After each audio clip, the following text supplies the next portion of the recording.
आप सबको जय मसीह की। परमेश्वर का वचन पढ़ने के लिए याकूब की पत्री उसका 4था अध्याय और उसका 11वां पद में जिस तरह से लिखा है कि एक दूसरे के विरोध में कुछ ना बोलो। जो अपने भाई के विरोध में बोलता है वो व्यवस्था का विरोध में बोलता है, और व्यवस्था का देने वाला वो न्यायी है, और क्या है वो जो नाश और करने की सामर्थ्य रखता है। इसलिए हमको सतर्क और सावधान रहना है कि हम अपने यदि भाई से विरोध कर रहे हैं या भाई के विषय में दोष लगा रहे हैं या किसी भी, कोई ज़रूरी नहीं है कि अपना सगा हो, हम किसी और पे भी दोष लगा रहे हैं तो उसको परमेश्वर अच्छा नहीं कहता।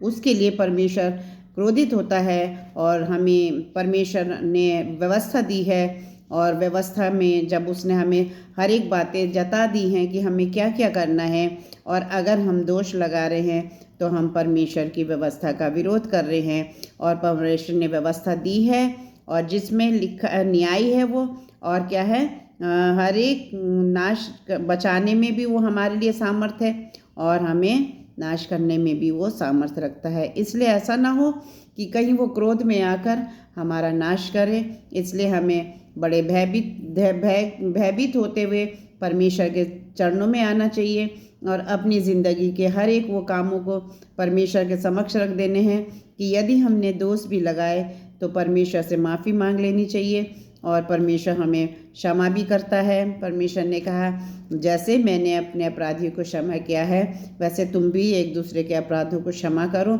और परमेश्वर सचमुच में क्षमाशील है, प्रभु विलम्ब से कोप करने वाला है और करुणामयी परमेश्वर है।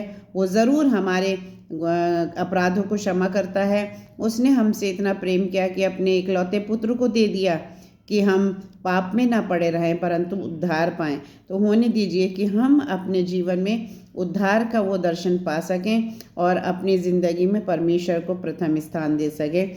परमेश्वर अपने इस वचन के पढ़े जाने पर आप सबको आशीष और बरकत दे। आमीन।